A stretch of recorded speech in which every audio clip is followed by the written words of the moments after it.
Seja bem-vindo ao DRN Audiolivros. Se não for inscrito ainda, peço que se inscreva no nosso canal. Acompanhe os nossos audiolivros aí. A gente tem bastante conteúdo. Se você deseja um livro e não tiver no canal ainda, deixa nos comentários aí que eu sempre faço uma lista e tento ir atrás assim que possível. Se quiser nos dar uma força, a gente tem o Apoia-se, o Seja Membro e também o Pix. Sempre fica na descrição do canal e na descrição dos vídeos. E muito obrigado por estar acompanhando a gente nessa jornada. E vamos para as nossas leituras. 36. Oba! Yupi! Viva! Apolo está na área. Nada de aplausos. Por que tão grande?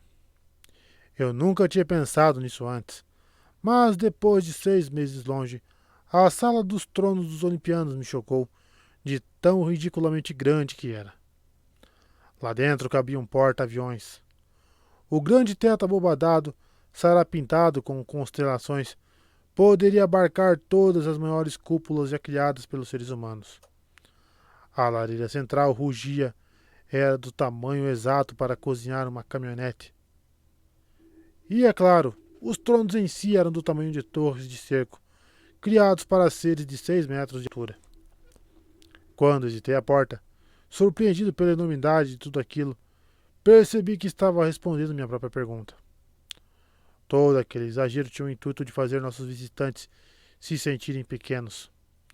Não era comum deixarmos seres inferiores visitarem, mas quando isso acontecia, nós gostávamos de ver as pessoas de queixo caído, de fazê-las inclinar o pescoço para conseguirem nos ver direito. Se então desejássemos descer do trono e ficar de um tamanho de um mortal, para levar o visitante para um canto e ter uma conversa em particular, ou para lhes dar um tapinha nas costas que fosse, parecia que estávamos fazendo um gesto muito especial, descendo ao nível deles. Não havia razão para os tronos não serem do tamanho humano, mas aí pareceríamos humanos demais, e não gostávamos de ser relembrados dessa semelhança. Ou poderiam ter 15 metros de altura, mas isso seria muito estranho. Todo mundo teria que gritar para ser ouvido. Nós precisaríamos de lupas para ver nossos visitantes.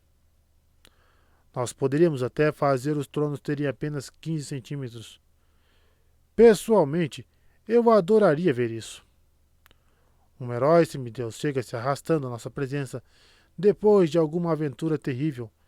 Se ajoelha em frente aos deuses em miniatura e Zeus fala, com uma vozinha de Mickey Mouse: Bem-vindo ao Olimpo!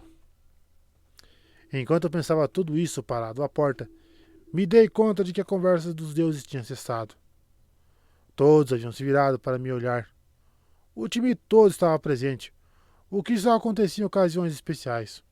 O solstício, a Saturnália, a Copa do Mundo. Tive um momento de pânico.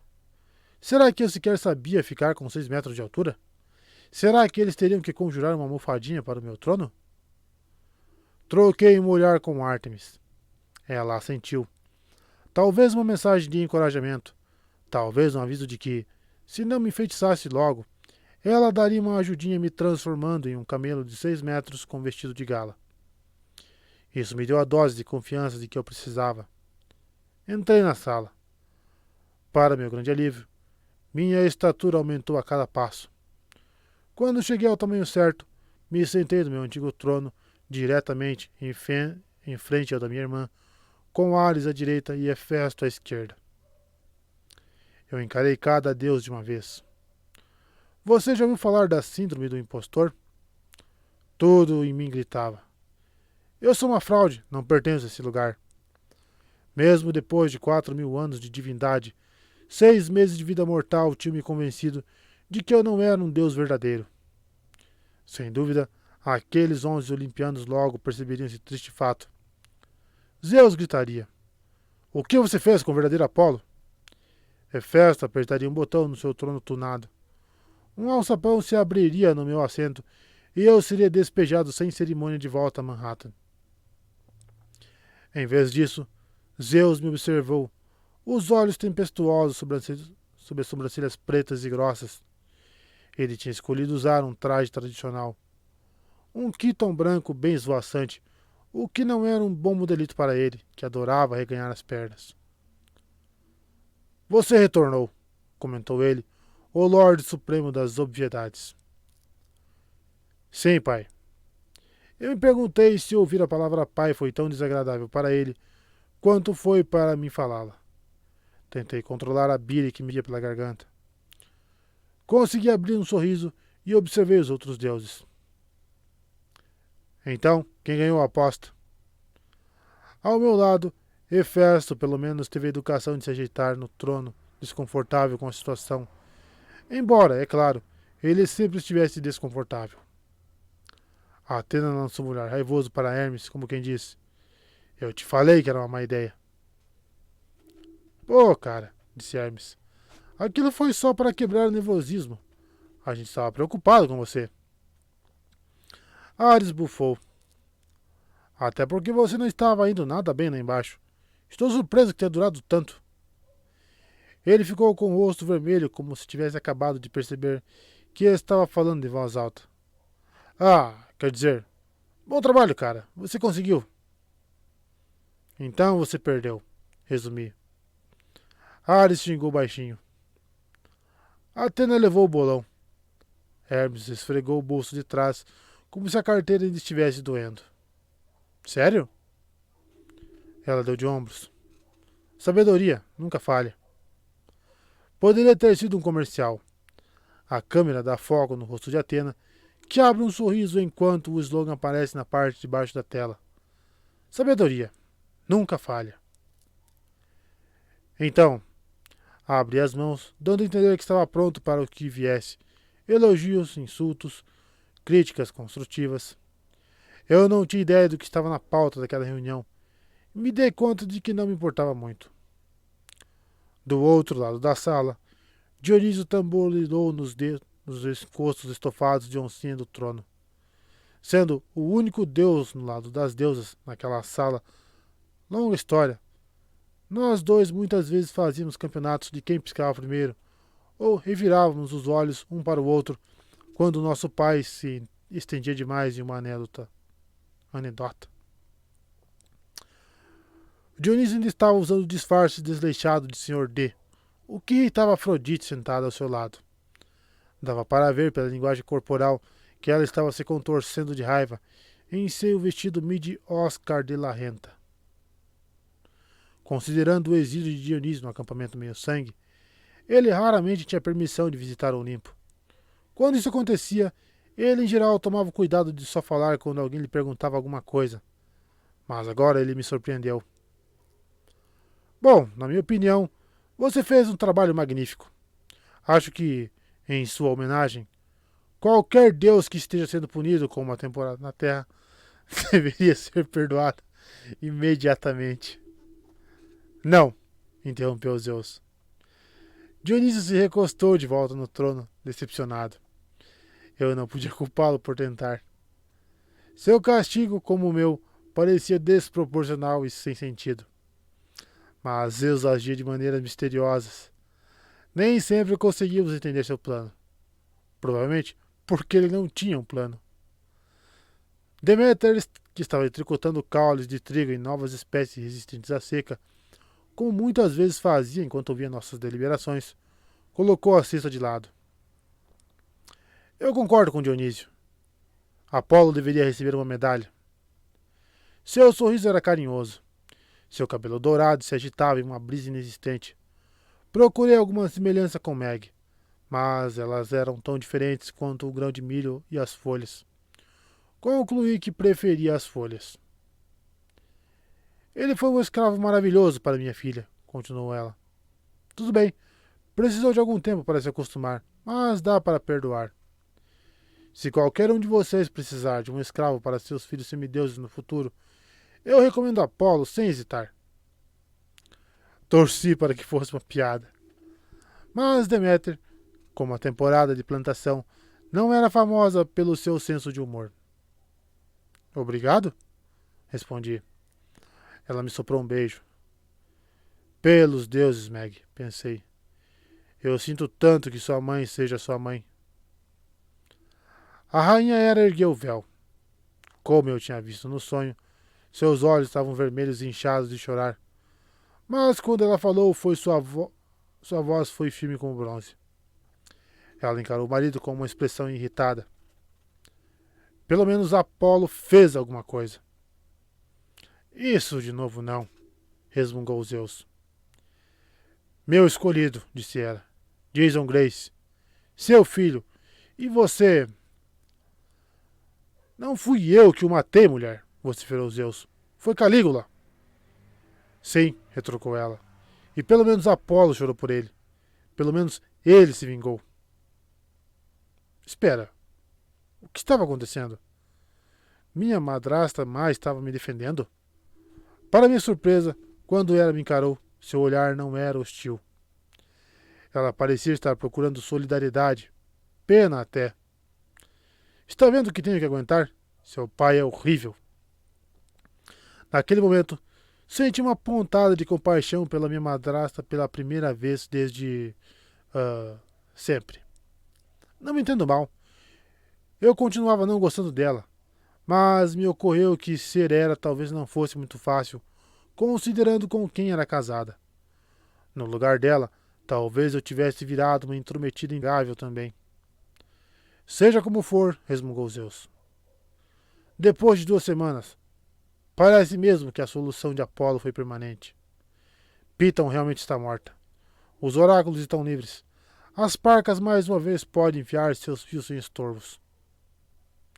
Essas palavras me atingiram como cinzas do Vesúvio. O fio das parcas? Como eu não havia considerado isso antes? As 3 irmãs eternas usavam seu tear para tecer o fio da vida tanto de deuses quanto de mortais. Elas cortavam o fio do destino sempre que chegava o momento de alguém morrer. Eram maiores e mais poderosas que qualquer oráculo, mais poderosas até que os olimpianos. Aparentemente, o veneno de Piton tinha feito mais do que simplesmente estrangular profecias. Se ela conseguia interferir com o tecer das parcas, a serpente poderia terminar ou prolongar vidas como bem entendesse. As consequências seriam horripilantes. Algo mais me incomodou na frase de Zeus. Ele disse que parecia que minha solução era permanente. Isso dava a entender que Zeus não tinha certeza. Eu suspeitava de que, quando caí da beirada do caos, Zeus não tinha conseguido olhar. Existiam limites até para sua visão de longo alcance. Ele não sabia exatamente o que havia acontecido, como eu havia derrotado Piton, como eu tinha retornado. Eu e Atena nos entreolhamos, e ela sentiu quase imperceptivelmente. Sim, pai, falei. Piton se foi. Os oráculos estão livres. Espero que isso seja o suficiente para conseguir sua aprovação. Sim, concordou Zeus. Ele pigarreou meio sem jeito. Bem-vindo de volta ao círculo dos deuses, meu filho. Tudo se deu de acordo com meu plano. Você se saiu admiravelmente bem. Está perdoado e de volta ao seu trono. Nesse momento, vieram palmas educadas das outras deidades. Ártemis era a única que parecia feliz de verdade. Ela até me deu uma piscadela. Nossa, aquele era realmente um dia de milagres. Qual a primeira coisa que você vai fazer agora que voltou? Perguntou Hermes. Amaldiçoar os mortais? Talvez levar a carruagem do sol perto demais da terra para dar um susto neles? Ah, posso ir também? Pediu Ares. Acho que vou só visitar alguns velhos amigos, respondi dando de ombros. Dionísio sentiu saudoso.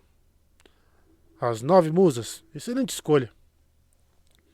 Mas essas não eram as amigas que eu tinha em mente. Bem, Zeus olhou em torno da sala do trono, caso algum de nós quisesse uma última chance de puxar seu saco. O conselho está dispensado. Os olimpianos sumiram um depois do outro, de volta a sabe-se lá que confusão divina estavam aprontando. Ártemis assentiu para mim, me tranquilizando, e então se desfez em luz prateada. Ficamos sós eu e Zeus. Meu pai levou a mão à boca e deu uma tossidinha. Eu sei que você acha que sua punição foi dura demais, Apolo. Não respondi.